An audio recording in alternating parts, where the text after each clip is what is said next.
안녕하세요, 세레나입니다. 천국의 열쇠 7번째 시간입니다. 다음 날 아침 5시, 아직 날이 채 밝기 전이었다. 쓸쓸하고 추운 새벽 하늘에 조준소의 기적 소리가 길게 울려 퍼졌다. 아직 완전히 잠에서 깨지 못한 프랜시스는 침대에서 벌떡 일어났다. 황급히 작업복 윗도리에 팔을 끼우면서 비틀거리며 계단을 내려갔다. 그는 차가운 새벽 공기에 몸을 떨며 웅크린 채 조준소를 향하는 사람들의 행렬에 끼어들었다. 아직도 어두운 하늘 저편에서 얼어붙은 듯이 차가운 바람이 그의 얼굴을 후려갈겼다. 수의실 창 옆을 지나 공장으로 들어갔다. 뼈대만 세워진 선체가 조선도 위에 여러 개 솟아있다. 거의 조립이 다 된 철선의 선체 옆에서 조 모아르반의 점호가 시작되었다. 조와 조수인 철공, 철판을 부착하는 철판공, 그리고 잔심부름을 하는 소년과 프랜시스였다. 프랜시스는 숯불을 피우기 위해 화덕 밑에 풀무지를 했다. 사람들은 아직도 잠속에 있는 기분으로 입을 다문 채 각기 작업을 시작했다. 조는 커다란 철퇴를 들어 올렸다.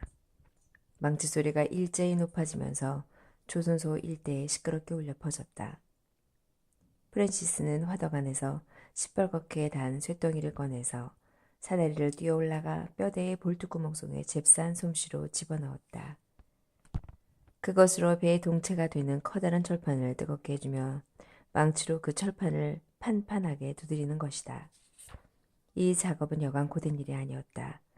화덕 옆은 화상을 입을 정도로 뜨거운데 사다리를 오르면 얼어붙을 것처럼 춥다. 공원들은 모두가 실적대로 돈을 받는 날 품팔이들이므로 프랜시스가 아무리 잽싸게 뛰어다녀도 언제나 느리다는 잔소리를 들어야 했다. 특히 쇳덩어리는 어떤 한도의 고열에까지 가열되어 완전히 불덩이가 되지 않으면 공원들에게 퇴짜를 맡길 수였다. 풀옆을 왔다 갔다 하며 수백 번 사다리를 오르내려야 하기 때문에 프랜시스는 땀투성이가 된 채 쓰러질 지경이 되곤 했다. 더욱이 언제나 매운 연기에 눈은 항상 빨갛게 충혈되고 화상도 피할 수가 없다. 오후가 되면 공원들은 하루의 수입을 올리기 위해 더욱 바쁘게 소년을 재촉한다. 퇴근 시간이 가까워지면 눈이 핑핑 돌 정도로 재촉을 해대며 소년들을 혹사시켰다. 지칠 대로 지친 그들은 다만 마감을 알리는 벨소리가 울리기만을 목이 빠지게 기다린다. 마침내 마감의 벨이 울린다. 프랜시스는 이때가 되면 구원이라도 받은 듯 기뻤다. 그는 갈라진 입술을 죽이면서 망치 소리는 그치고 고요해졌으나 하루 종일 두들겨 대는 소리에 귀머리가 된 듯하여 잠시 동안 그대로 그 자리에 서 있어야 했다. 돌아오는 길에 그을음투성이가 되어 땀이 밴 그는 피로한 머리로 생각했다. 내일이다. 바로 내일이다. 그러자 일시의 피로가 가시고 밝은 빛이 그의 눈앞에 가득 차왔다. 그는 자기도 모르게 어깨를 으쓱했다. 그날 밤 그는 헌소 속에 감추어 두었던 나무 상자를 끄집어냈다. 그동안 온갖 고초를 겪으면서 모아둔 은하와 동전을 나무 상자에서 꺼내 10실링짜리 금으로 바꿨다. 바지 주머니 속에서 그 금화를 움켜쥐었을 때 뜨거운 그 무엇이 목까지 치밀어 오르는 것을 느꼈다. 그는 기쁨을 감추지 못한 채 미세스 클레니에게 바늘과 실을 빌려달라고 했다. 찌푸린 눈으로 묘하게 기쁜 얼굴을 하고 있는 프랜시스를 보자 그녀는 무엇인가를 알아차린 것 같았으나 아무것도 모르는 척 말했다. 그래, 그 윗 서랍 속에 실패가 있다. 바늘도 거기 꽂혀 있으니 그대로 가지고 가렴. 그녀는 의심 많은 눈초리로 프랜시스의 뒷모습을 바라보았다. 빵 공장 2층에 썰렁하고 초라한 자기 방으로 돌아오자 프랜시스는 그 말을 금종이에 싸서 겉줄이 안에 넣고 실로 단단히 꿰맸다. 그 일이 끝나자 그는 겨우 안심했다는 듯이 안도의 숨을 내쉬었다. 다음 날은 토요일이었다. 조선소의 작업은 정오에 끝났다. 이제는 두 번 다시 이 어두운 공작물을 드나드는 일이 없을 것이라 생각하니 너무나 기뻐 점심도 잘 넘어가질 않았다. 자기가 이상스럽게 흥분하고 초조해하므로 미세스 글라니가 야단을 치지 않을까 하고 걱정했다. 그러나 미세스 글래니도 이날만은 별로 잔소리를 하지 않았다. 프랜시스는 식탁에서 일어나 슬그머니 식당을 빠져나왔다. 호젓한 동쪽 통로를 지나서 집을 빠져나오자 거의 뛰다시피 해서 큰 길로 나섰다. 그는 읍내를 벗어나서야 겨우 뛰는 것을 멈추고 걷기 시작했다. 그의 마음은 오래간만에 노래라도 부를 것 같은 즐거움으로 꽉 찼다. 이것은 흔히들 이야기하는 한 불행한 소년의 가출이라는 슬프지만 평범한 사건에 지나지 않지만 지금의 그에게는 이것이야말로 굉장한 모험이며 희망과 자유로 향한 첫 길인 것이다. 맨체스터에 가기만 하면 어느 방직 공장이든 일자리를 얻을 수 있을 거라고 그는 굳게 믿었다. 15마일이나 되는 역까지 가는데 꼬박 4시간이 걸렸다. 알스테드 역의 시계는 오후 6시를 가리키고 있었다. 바람이 세차게 불고 있는 플랫폼은 쓸쓸하게 비어 석유 램프의 불빛이 희미하게 졸고 있을 뿐이었다. 그는 그 밑에 있는 벤치에 걸터 앉아 칼로 겉쪽머리에 꿰맨 곳을 뜯어 번쩍번쩍 빛나는 돈을 꺼냈다. 몇 사람의 승객이 모이자 매표소의 창문이 열렸다. 프랜시스는 재빨리 창 옆으로 가서 섰다. 맨체스터까지 가요. 9실링 6펜스. 매표소의 여건은 초록색 차표를 날짜에 찍는 기계에 밀어 넣으면서 말했다. 프랜시스는 그제야 살았다는 듯이 기뻐했다. 역시 차비를 잘못 알지는 않았구나 하면서 돈을 내밀었다. 여건은 잠깐 잠잡고 있다가 어떻게 된 거야? 9실링 6펜스라고 했잖아. 하고 짜증스럽게 소리를 질렀다. 이건 10실링짜리 금화인데요? 뭐라고? 다시 한번 말해봐. 조그만 자식이. 너 그따위 짓 하면 파출소에 넘길 거야. 여건은 화가 난 듯 프랜시스 앞으로 돈을 내던졌다. 이게 어떻게 된 일인가? 그것은 번쩍번쩍 빛나는 새 동전이기는 하나 10실링짜리 금화가 아니라 1파딩의 싸구려 동전이었다.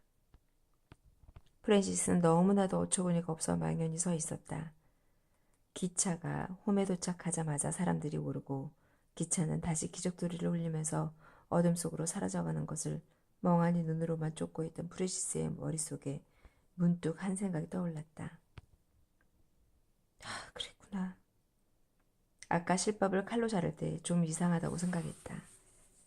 그것은 자기의 서투른 솜씨가 아니라 아주 능숙하게 잘 꿰매져 있었던 것이다. 그의 얼굴에서 핏기가 싹 가셨다. 그 말을 훔친 사람의 얼굴이 눈앞에 떠올랐다. 미세스 클래니. 그날 밤 9시가 훨씬 넘었을 때 한 대의 마차가 짙은 안개 속에서 램프의 희미한 불을 비추며 탄광지대 교회 앞을 지나가고 있었다. 그 마차는 어두운 길 한복판을 터벅터벅 걸어가고 있는 한 소년을 하마터면 치어 죽일 뻔했다.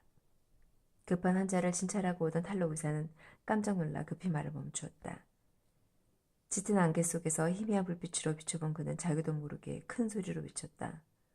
위대하신 주 히포크라테스님, 프랜시스, 너로구나. 자, 빨리 타거라. 의사는 프랜시스가 마치에 오르자 그의 젖은 몸을 담요로 둘둘 감아주었다. 그러고는 아무 말도 하지 않고 마차를 몰았다. 잠자코 있는 것이 무엇보다도 좋은 처방이라고 생각했기 때문이다. 1시간 후 프랜시스는 의사의 거실 난로 앞에서 뜨거운 수프를 마시고 있었다. 아이들이 모두 잠자리에 들어간 조용한 방 안이 어쩐지 낯선 집에 온 듯한 느낌이 들게 했다. 고양이만이 난로 옆에서 웅크린 채 이 갑작스런 방문객을 올려다보고 있었다. 소녀는 자기 옆에 두 사람이 있다는 것도 또 그들이 무엇인가 작고 나직한 소리로 이야기하는 것조차 전혀 의식하지 못하는 것 같았다. 의사가 청진기를 들고 프랜시스 앞에 앉았다. 네 기침은 심상치가 않단 말이야. 프랜시스는 미소를 지으려 했으나 되지 않았다. 프랜시스는 의사가 가슴을 헤치고 청진기를 대고 손으로 두드리고 하는 대로 가만히 있었다.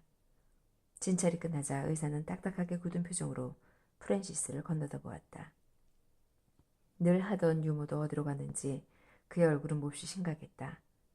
그는 잠깐 자기 아내를 쳐다보며 두툼한 입술을 꽉 깨물더니 느닷없이 고양이를 발길로 찼다. 지독한 놈들이야. 그는 외쳤다. 어린아이를 군함 만드는 중노동에 부려먹고 탄광이나 방직 공장에서 사납게 혹사시키면서도 이것이 그리스도 교과라니 기가 막히지? 정말 나는 내가 이교도라는 것을 자랑으로 여긴다. 그는 무섭게 프랜시스를 내려다보았다. 예, 너 타임캐슬에는 친척이 누구랬지? 그 이름 말해봐. 배넌? 뭐? 유니언 지점? 됐다. 그럼 빨리 집에 돌아가서 자거라. 넌 지금 아주 심한 폐렴이 시작되고 있는 거야. 프랜시스는 거역할 힘도 없어 시키는 대로 집으로 돌아왔다. 그 후로 일주일 동안 미세스 글래니는 순교자와도 같은 떫은 얼굴을 하고 지냈다. 멜컴은 새로 산 조끼를 입고 있었는데 그것은 백화점에서 10실링의 정가표가 붙어있던 물건이었다. 이 일주일간은 프랜시스에게 있어 매우 비참한 날들이었다. 왼쪽 옆구리가 특히 기침을 할 때마다 몹시 아팠으나 그래도 그 아픈 몸을 이끌고 일을 하러 나가지 않으면 안 되었다. 외할아버지가 여러 가지로 고심하면서 자기를 변명해준 사실은 희미하게나마 알고 있었다. 그러나 그것은 아무 효력이 없었다. 외할아버지는 때때로 체리 케이크를 몰래 가져다 주었으나 프랜시스는 그것이 목으로 넘어가질 않았다. 토요일이 다가왔다. 오후가 되었지만 밖에 나갈 힘도 없었다. 2층 그의 방 침대에서 그는 넋이 나간 사람처럼 멍하니 창밖으로 눈을 던지고 있었다. 갑자기 심장이 크게 두근거리기 시작했다. 한동안 거의 잊어버리고 있었던 그 모자가 이곳으로 다가오고 있는 것이었다. 이 세상에 둘도 없는 그 독특한 모자. 그것을 잘못 볼 리는 없다. 그렇다. 확실히 그렇다. 금빛 손잡이가 달린 양산. 단초가 다닥다닥 붙은 실크 코트. 창백한 그의 입술에서 환히 찬 소리가 흘러나왔다. 폴리 아주머니. 아래층의 가게 문이 열리는 소리가 들렸다. 그는 비틀거리면서 계단을 내려갔다. 그러나 그는 유리가 반쯤 끼워진 문 뒤에 떨면서 멈춰섰다. 폴리 아주머니는 입술을 꼭 다물고 가게 한가운데 꼿꼿이 서서 재미있는 것을 조사라도 하듯이 가게 안을 휘둘러 보고 있었다. 미세스 글래니도 만만치 않은 몸짓으로 마주 서 있었다. 웰컴은 입을 반쯤 벌린 채 카운터에 기대서서 두 사람을 번갈아 보았다. 폴리 아주머니의 시선은 이윽고 빵집 높이하게 머물렀다. 틀림없이 대기 글래니 부인이시죠? 미세스 글래니는 전에 없이 지독한 차림을 하고 있었다. 아직 잠옷을 입은 채로 더러운 앞치마를 두르고 어깨가 다 드러날 정도로 벌어진 블라우스 위로 맨 끈이 길게 축 늘어져 있었다. 왜 왔죠? 폴리 아주머니 눈썹을 치켜 올렸다. 프랜시스 치점을 만나려고요. 그앤 지금 나가고 없어요. 그래요? 그럼 돌아올 때까지 기다리죠. 폴리 아주머니는 하루 종일이라도 기다리겠다는 얼굴로 카운터 옆에 있는 의자에 재빨리 앉았다. 잠시 동안 두 사람은 서로 입을 열지 않았다. 미세스 글래니의 얼굴이 검붉은 색으로 변했다. 멜컴에게 작은 소리로 일렀다. 예, 멜컴. 공장으로 달려가서 아버지를 모시고 오라고 해. 아버지는 공화당에 간다고 5분 전에 나갔는데요. 저녁차 마실 때 시간까지 돌아오지 않을 거예요. 멜컴은 퉁명스럽게 대답했다. 폴리 아주머니는 천장을 바라보고 있던 시선을 멜컴에게 던졌다. 그러고는 무슨 재미있는 물건이라도 보듯이 바라보았으므로 멜컴의 얼굴이 빨개졌다. 그녀는 재미있다는 듯이 미소를 지었다. 미세스 글래니는 차츰 초조한 모습을 보이기 시작하더니 참을 수 없다는 듯이 큰 소리로 짓거리기 시작했다. 여보세요. 우리 지금 바빠요. 온종일 가만히 앉아있을 만큼 한가한 사람이 못 된단 말이에요. 아까도 말했지만 프랜시스는 집에 없어요. 언제 돌아올지도 몰라요. 언제나 밖에 나가서 안 좋은 애들과 사귀는 걸. 밤낮 싸돌아다니기만 하고 나쁜 버릇만 늘어서 언제나 말썽만 부리고 있다니. 안 그러니 멜컴? 멜컴은 무표정하게 고개를 끄덕였다.